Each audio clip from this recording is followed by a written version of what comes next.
A second American aid worker is inside a special quarantine ward in Atlanta tonight. Nancy Wright-Bowl was infected with Ebola while working as a nurse in West Africa. And she, like the other American brought home, is being treated with an experimental drug. It seems to be improving her condition. But as Paul Johnson reports, with a possible new case in New York City, fear is still simmering about how far this disease might spread.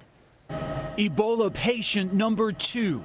Aid worker Nancy Wright-Bowl arriving in Georgia today after flying non-stop from West Africa in a specially modified jet. Unlike her colleague, Dr. Kent Brantley, who walked into Emory University Hospital, Wright-Bowl was wheeled in on a gurney. My dad said she was weak, but showing some good signs and some improvement. She was eating a little bit, able to take in fluid. They've both been given an experimental serum derived from Ebola virus fragments injected into mice. The results so far have been promising, and the company that makes it is now fast-tracking production.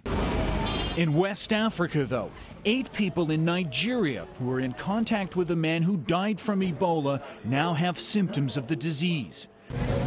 As Africa's most populous country, a breakout of Ebola here could be catastrophic. This morning, President Obama's national security advisor tried to reassure Americans. The risk to Americans is deemed by the Centers for Disease Control to be very low. But tell that to people who were in the emergency room of this New York hospital when a man who'd recently been to West Africa came in with flu-like symptoms. He was quarantined and tested. Doctors say it's very unlikely he has Ebola, though some hospitals in the U.S. right now are rethinking their emergency room procedures. I think that to be on high alert and worried about it is definitely a good thing. Even though the hospital where Brantley and Wright-Bowl are being treated has one of the world's best containment systems, some have questioned the wisdom of purposely bringing Ebola to North America. I've had a number of individuals who have either emailed me or come to me and said, "You have introduced the plague into the United States, and aren't you going to feel guilty when people start dropping in the streets from Ebola?"